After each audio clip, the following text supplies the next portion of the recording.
미국 재선을 놓고도 기도를 해야 되는데 한국 정치만 얘기하고 있는 것 같아서 좀 난감하다는 생각이 듭니다. 그런데 미국은 넓은 나라입니다. 넓은 나라는요, 대통령 한 명이 바뀐다고 해서 나라 전체가 하루아침에 절단나고 이런 건 없습니다. 예전에 러시아가 혁명하고 나서요, 1917년에 볼셰비키 혁명하고 나서 공산주의가 전체 러시아를 잡아먹는데 무려 7년이 걸렸어요. 7년에 내전을 치렀습니다. 백군 적군 나눠줘가지고 말입니다. 미국도 마찬가지입니다. 이번 대선 거치면서 아마 PC주의, 반기독교적인 흐름들이 어느 정도로 제동이 걸리지 않을까라는 생각이 드는데, 대통령이 모든 걸 결정하는 게 아니에요. 반면에 한국은 다르죠. 한국은 좁은 나라, 밀집되어 있는 나라이기 때문에 대통령 한 명이 어떻게 되느냐에 따라서, 권력의 항배가 어디로 가느냐에 따라서 하루아침에 천지개벽이 일어날 수도 있습니다. 예전에 새마을운동도 그런 거 아니에요. 대통령 한 명이 결정하고 가니까 그냥 가는 겁니다. 한국은 그런 나라예요. 전 세계 영적 흐름의 리트머스 시험지, 온도계의 수은계 같은 역할을 하는 게 바로 대한민국이죠. 그래서 한국 사람뿐 아니라 전 세계 그리스도인들이 한국을 위해서 기도해야 됩니다. 북한의 해방과 구원과 또 2천만 동족들이 살아나서 영혼들이 살기에 뻗어나갈 수 있도록, 예수님 오실 길에 예비할 수 있도록 기도해야죠. 지금 여러 가지 혼란스러운 일들이 많습니다만, 그런 때일수록 주립의 나라와 제사장 역할을 한국 사람들, 한국에 거주하는 사람들은 물론 전 세계에 흩어져 있는 디아스포라들이 감당을 해야 됩니다. 또 이 상황에 대해서 이해하고 있는 이들이 함께 기도해야 돼요. 북한 우상 숭배의 진이 예수님으로 여론이 속히 무너질지 알아. 이 탈출구가 만들어져야, 그래야 호위한 무질서가 끝이 납니다. 자, 명태균 파일이 한국에서 난리 법석인데요. 뭐 이걸 가지고 디테일을 들여다볼 그럴 필요성도 없고요. 정치 브로커가 윤석열, 김건희 부부하고 만나가지고 자문을 해줬다는 얘기 아니에요. 그러면서 여러 가지 대가성 거래가 있었느냐, 혹은 선거법 위반이 있었느냐, 요게 문제거든요. 자, 그런데 이 명태균 파일은 대통령 취임 이전에 있었던 일이에요. 취임하고 나서는 명태균 씨가 얘기하는 것처럼 관계를 끊어버렸다는 거 아니에요. 그러니까 불법은 아니거든요. 근데 법적인 문제를 떠나서 정치 브로커하고 대통령 부부가 연결되고 대화하는 게 국민들에게 들리니까 요게 국민 정서를 자극했다는 거예요. 기분 나쁘게 했다는 겁니다. 그래서 사과하라고 요구하고 있는 거예요. 민주당 쪽에서 말이죠. 김건희 여사는 국정에서 손 떼라, 이런 얘기를 하고 있는 겁니다. 근데 요거를 한동훈 씨가 그대로 받은 거예요. 윤석열 대통령 국민에게 사과하고, 김건희 여사는 모든 활동을 중단하고 참모진 개편을 해라, 요 세 가지를 요구한 겁니다. 좌파에서 얘기하던 걸 그대로 받은 거예요. 근데 이게 맞는 얘기 같기도 하고, 너무 수세에 몰리고 있으니까 윤석열이 이 얘기를 받아야 되는 것 같기도 한데, 조금만 더 생각해 보면은요, 약간 깨름칙한 구석이 많단 말이죠. 바람이 좀 많이 불기 때문에 제가 소리를 높이고 있습니다. 왜 그러냐면, 윤석열의 국정 운영 방식에 대해서 100% 동의하는 사람들은 없을 거예요. 한국 사람들은 물론 전 세계에 흩어져 있는 디아스포라들도 마찬가지입니다. 야, 너무 일방통행이다. 어떻게 저렇게 고집이 세고 국민들 의견도 들어가면서 설명을 하고 설득을 하면서 해야 되는데, 이건 그냥 너무 일방적으로 밀어붙인다라는 그런 생각을 하게 됩니다. 의료개혁이 대표적이고요. 그러니까 지금 4대 개혁 하겠다는 게 의료, 연금, 교육, 노동개혁인데 누가 개혁하지 말라 그럽니까? 근데 개혁을 하더라도 국민들에게 설명을 해야 되거든요. 설득을 해야 되거든요. 이걸 소통이라고 부르는데, 근데 그게 없이 진행하는 거는 불가능한 일이죠. 왜 하는지에 대해서 얘기를 해야 되는데 그런 게 없어요. 한번 기자회견 때, 연두 기자회견 때 한번 얘기하고 그 다음에는 그냥 밀어붙이는 겁니다. 게다가 이거보다 더 절박한 것은 대북 확성기 방송 설치하는 거예요. 우크라이나에 가 있는 북한 군인들 데리고 오는 거예요. 북한의 우선체제를 무너뜨리는 거란 말이죠. 근데 그 우선순위에서 뭔가 혼선이 있다라는 느낌을 갖게 된단 말이죠. 윤석열 대통령의 방향성이 옳기는 옳은데, 자유민주주의 통일하자 그러잖아요. 옳기는 옳은데 방식에 마음이 들지 않는다. 뭐 아마 많은 국민들이 그렇게 생각할 거고, 해도 좀 너무한다. 김건희 여사가 왜 그 만나는 사람들도 최재형 목사라든가 서울의 소리방송, 진중건, 어떻게 좌파 인사들만 만나가지고 저러고 다니느냐. 이게 속상한 거예요. 자, 그런데 그럼에도 불구하고 지금 이 상황에서 윤석열 사과, 김건희 활동 중단을 요구하는 게 맞느냐, 요거는 좀 다른 문제입니다. 왜냐하면은 한동훈 씨가 문제 제기한 이유, 윤석열이 사과하고 김건희 활동 중단하라는 그 명분이 정치 브로커와 연결이 되어 있다는 거예요. 윤석열, 김건희가 정치 브로커와 연결이 되어 있다는 겁니다. 근데 그 정치 브로커 얘기를 들었던 거는 대통령 되기 이전이란 말이죠. 정치를 한 번도 해본 적이 없는 윤석열이 뭐가 뭔지 모르는 상황에서 똥인지 된장인지 모르는 상황에서 대통령 출마를 하게 된 거예요. 그러니까 이 사람 저 사람 얘기를 들을 수밖에 없는 환경이었죠. 그 중에 여론조사한다는 명태균도 있었던 겁니다. 뭐 이걸 뭐라 그래요? 모르는 사람인데, 정치를 안 했던 사람인데. 게다가 여권의 인사들이 명태균한테 컨설팅 받았던 사람들이 그렇게 많다는 거 아니에요. 여론조사도 받고 연결되어 있던 사람들이 한둘이 아닌데 27명이라는 얘기도 나옵니다. 근데 그 중에 제일 대표적으로 나오는 사람이 이준석이에요. 이준석, 오세훈입니다. 이 얘기는요, 명태균의 측근이라고 하는 여성이 입버릇처럼 했던 얘기라는 거예요. 명태균 왈, 내 덕을 본 정치인은 자신 있게 말할 수 있는 두 사람이 있다. 하나는 이준석이고 하나는 오세훈이다. 이렇게 얘기했다는 겁니다. 게다가 이준석 같은 경우는 2022년 6월달 지방선거에서 논란이 된 거 아닙니까? 이 명태균 파일이 나온 것도 대통령 취임식이 지방선거 있던 바로 그 시기란 말이죠. 2022년. 그 2022년 6월 지방선거 당시에 명태균 얘기를 들으면서 칠불사인가요? 칠골사인가요? 네, 칠불사래요. 칠불사라는 절까지, 천하람까지 데리고 가서 이준석이 천하람 데리고 새벽 4시에 나무까지 심었다는 거 아니에요. 명태균 얘기를 들으면서. 그게 이제 명태균하고 회동했다는 거 아니에요. 그 회동에 있었던 사람은 윤석열, 김건희가 아니고 이준석, 천하람이란 말이죠. 이준석, 천하람이 정작 명태균하고 같이 새벽 4시에 나무를 심었던 사람이에요. 새벽 4시에 나무를 왜 심어요? 기념식수를 했다고 그러는데 이걸 국민 보고 믿으라고요. 네, 어쨌든 간에 저는 이제 정치평론가는 이제 그만뒀어요. 예전에 정치평론가로 활동 많이 했었죠.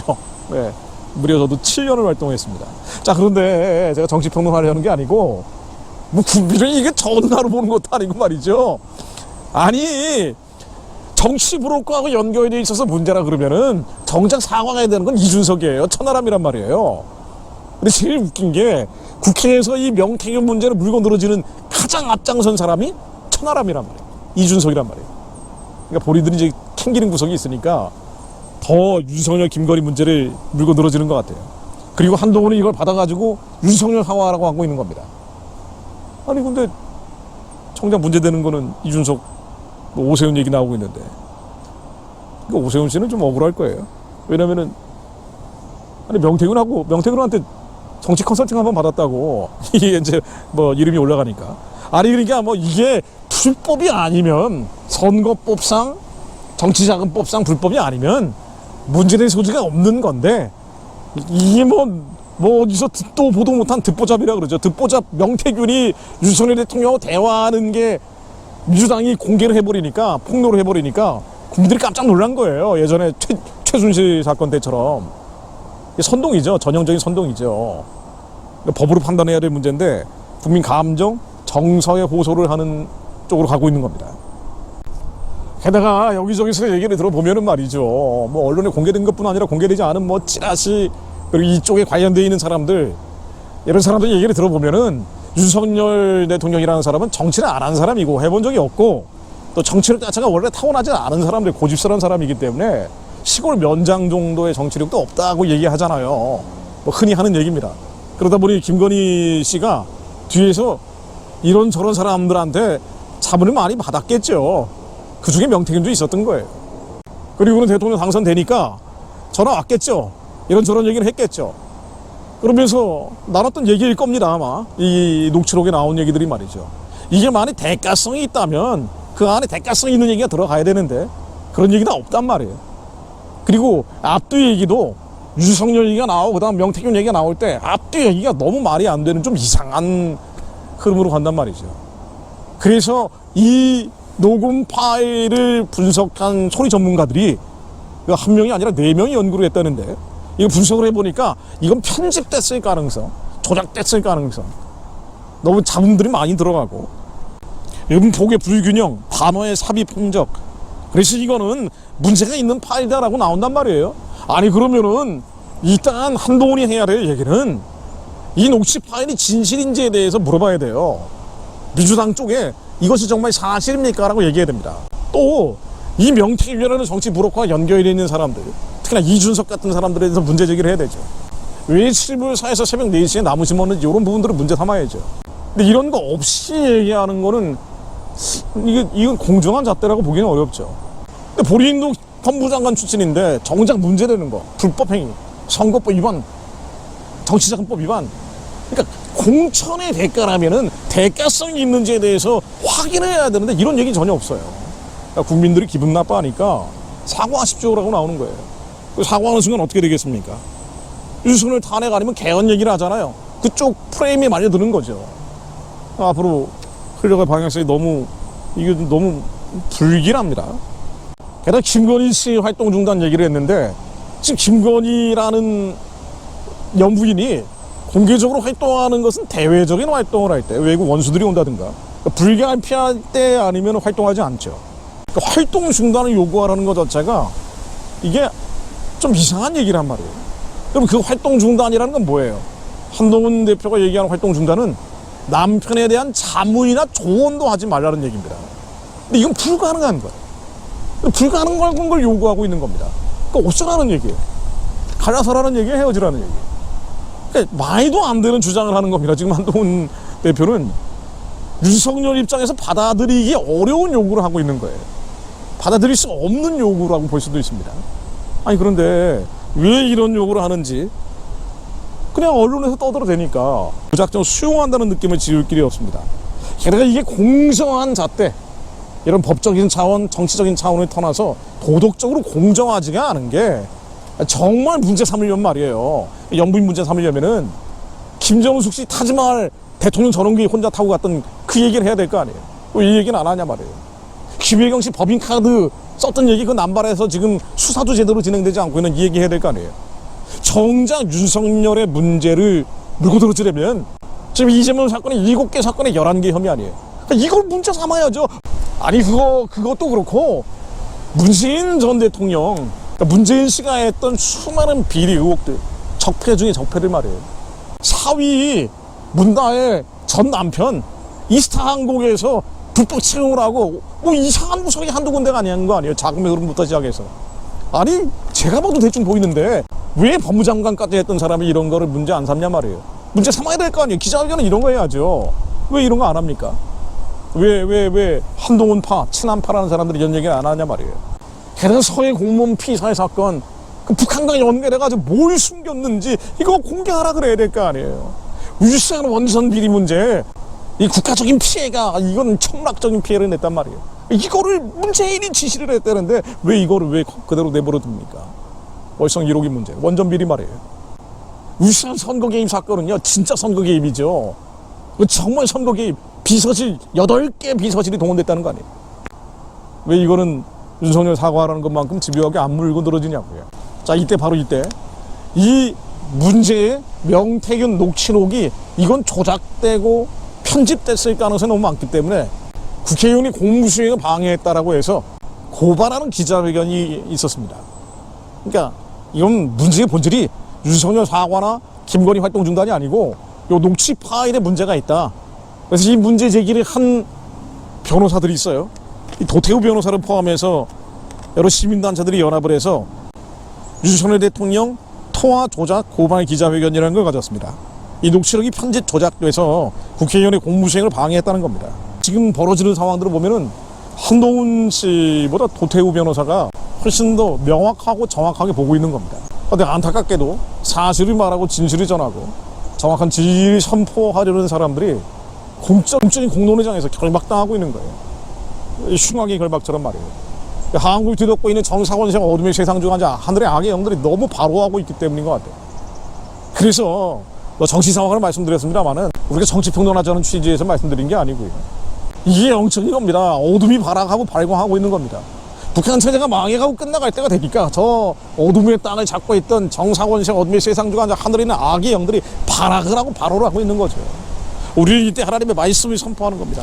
주님의 정의와 공의가 이루어질 수 있도록 선포하는 거예요.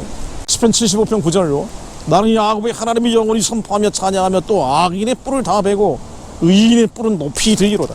정의와 공의를 행하시는 하나님께서 공의와 정의를 높이실 것을 믿습니다.